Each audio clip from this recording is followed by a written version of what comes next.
She collapsed. Her 2-year-old twins dialed a random number, and a billionaire showed up with an unexpected miracle. She had been running on empty for weeks, maybe months, trying to balance her job, late-night shifts, and raising her 2-year-old twins all by herself. Every day was a battle between bills she couldn't pay, meals she tried to stretch, and the guilt of not giving her children the life she wanted for them. That afternoon was no different. She came home after a long day of work, her body weak, her mind foggy, but she still managed to put together a small meal for her toddlers. The twins, innocent and full of life, played on the floor while their mother moved slowly around the kitchen, determined to keep going no matter how drained she felt. But then, without warning, her body gave in. She clutched her chest, stumbled, and collapsed onto the cold linoleum floor. The sound startled her children. They stopped playing and stared at her, their young eyes not understanding what was happening. At first, they giggled, thinking it was some kind of game, but when their mother didn't move, fear crept in. They toddled over, tugging at her clothes, patting her face, calling out in broken words, "Mommy, get up!" But she lay still, breathing shallowly, her face pale. The twins didn't know what to do.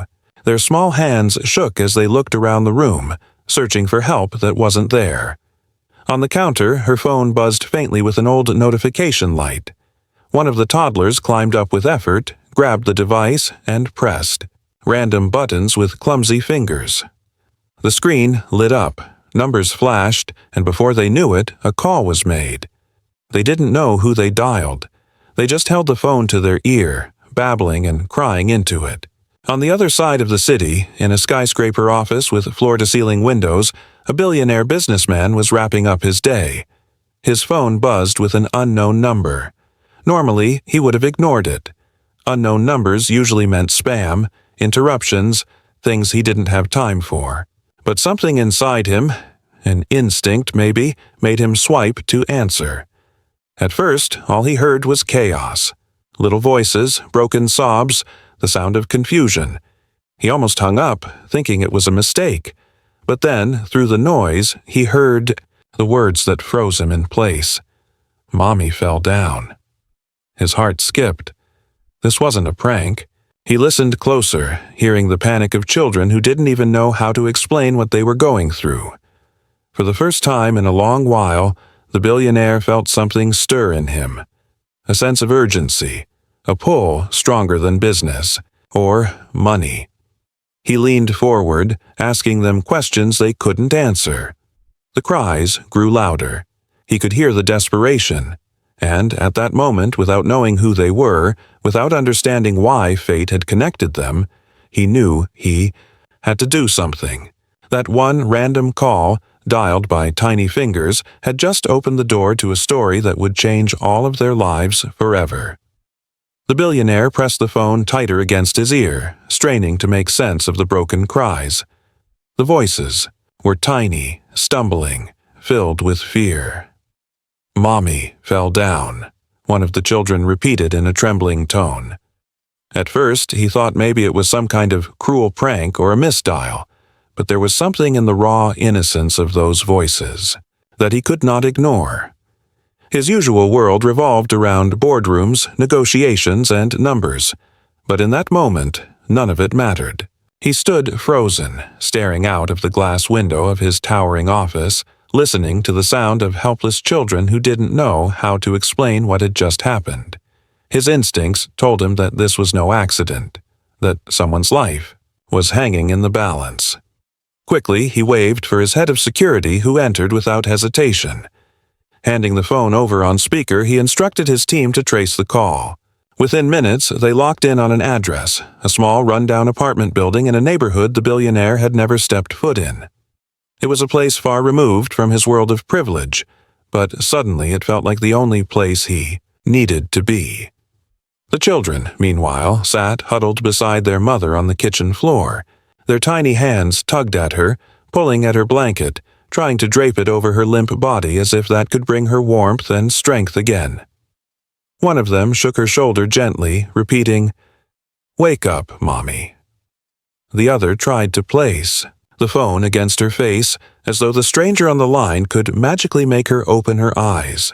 They didn't understand time, but they could feel fear, and every second that passed stretched into forever. Their mother's shallow breaths scared them, her silence even more. They wanted to cry louder, but the weight of the moment left them. Exhausted, their little voices breaking into soft sobs. In the billionaire's sleek black car, the driver pressed hard on the accelerator while the security team relayed updates. The billionaire sat silently, his heart pounding in a way he hadn't felt in years. He thought of his own childhood, the moments he had faced loneliness despite all the wealth his family possessed. Something about those children's cries cut through the walls he had built around himself. He imagined their small, frightened faces, their desperate attempts to help their mother with no idea how the world worked. For once, he wasn't a man chasing profit or making deals. He was simply a human being who knew he had to act fast. Back in the apartment, the twins had dragged their small toy box near their mother and were trying to climb on it to reach the water jug on the counter. Their little minds thought maybe water could wake her. But before they could topple over, the sound of the heavy footsteps echoed in the hallway outside. Neighbors peeked out, confused, as a convoy of expensive cars pulled up in front of the building. The billionaire stepped out, his presence shocking everyone in sight. But he didn't care about the stares, the whispers, or the oddness of the situation. All that mattered was the faint voices still echoing in his mind. He rushed toward the apartment number his team had traced, his chest tightening with urgency. Inside, the twins clutched their mother's hand, unaware that fate was about to send help through the most unexpected stranger they could ever imagine. The convoy stopped outside the worn-down apartment block, its cracked bricks and rusted balconies, standing in sharp contrast to the sleek black cars idling in front. Neighbors leaned out of their windows, curious, murmuring at the sight of tinted vehicles and men in suits. Their surprise turned into disbelief when the billionaire himself stepped out, his polished shoes clicking against the uneven pavement. This was a man whose face was often seen in magazines, at charity galas, and on television screens, but no one ever expected him to set foot in their neighborhood. He didn't pause for the stares or the whispers. Guided by his security team, he climbed the rickety staircase 2 steps at a time, his pulse racing with an urgency he couldn't explain. When the door opened, the smell of poverty hit him first. Cheap. Detergent, damp walls, and the faint scent of food left uneaten.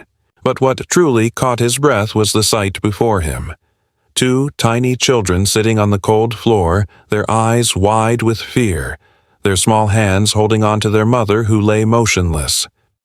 For a moment, the billionaire froze, his world narrowing, to the fragile scene in front of him. The children looked up at him with tear-streaked faces, their innocence laid bare in their confusion. One of them whispered, "Mommy won't wake up." Something in his chest tightened, and without hesitation, he knelt beside them. Gently moving the children aside, he placed his hand near the woman's face, feeling the shallow rise and fall of her breathing. Relief flickered, but it was thin. She was alive, but barely. With urgency that surprised even himself, he barked instructions to his team to call for medical aid. Yet the thought of waiting made him restless. Every second mattered. Against all expectations, this man, accustomed to commanding empires with words, scooped the frail mother into his arms with startling tenderness. Her body felt far too light, weakened from exhaustion and neglect. The children trailed close as he carried her out of the apartment, their small legs struggling to keep up.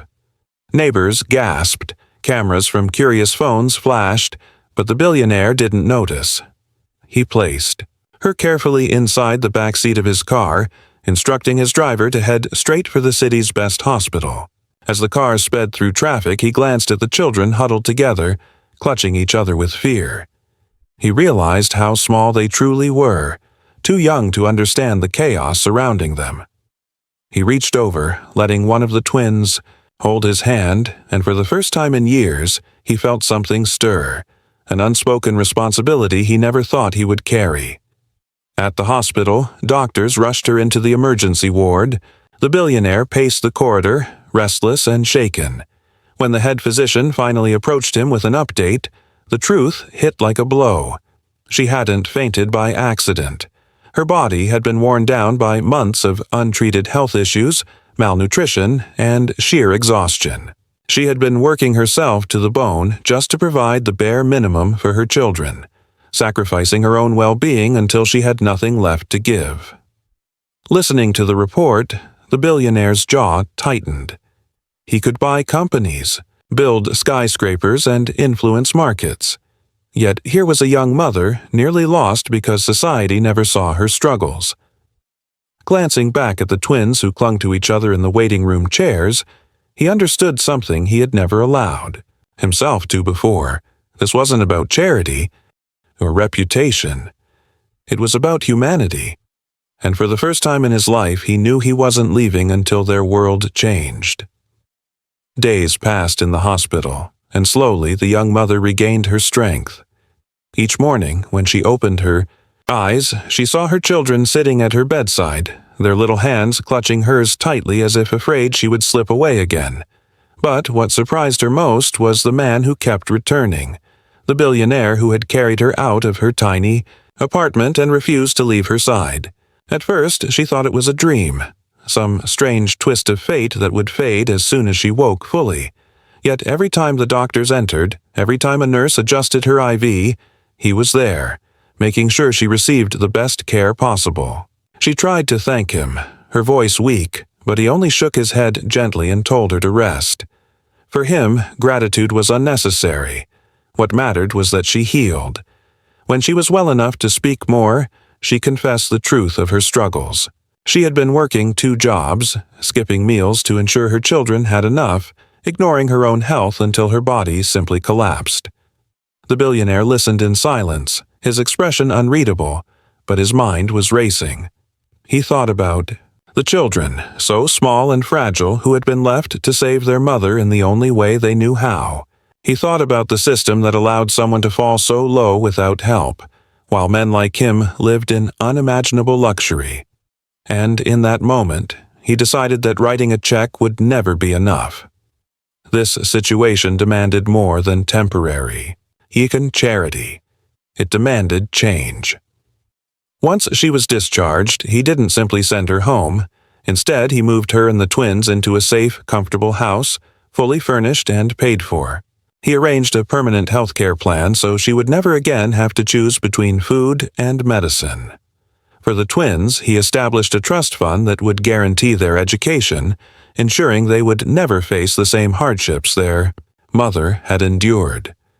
When she cried, overwhelmed, he placed a reassuring hand on her shoulder and told her it was not pity. It was justice, long overdue for people like her who worked hard but were invisible to the world. But the true miracle came later. That single call, made by the tiny hands of frightened children, planted a seed in his heart. He realized that if one family could fall so dangerously close to tragedy, countless others were already suffering in silence. With his resources and influence, he launched a foundation dedicated to supporting single mothers across the country, providing shelter, health care, child care, and education. What had begun as one desperate phone call grew into a movement of hope. Thousands of women found relief, thousands of children found security, and all of it traced back to the randomness of 2 toddlers pressing buttons on a phone. The mother never forgot the night she collapsed, nor the miracle that followed. And though the twins were too young to understand, as they grew, they would hear the story over and over, the day they saved their mother and unknowingly changed the lives of so many others. It was fate, perhaps, or destiny, but the truth was simple. Sometimes the smallest voices carry the greatest power, and sometimes miracles arrive not in the form of angels, but in the form of strangers who choose to listen. That billionaire had answered one call, and in doing so he created a legacy that would outlive them all.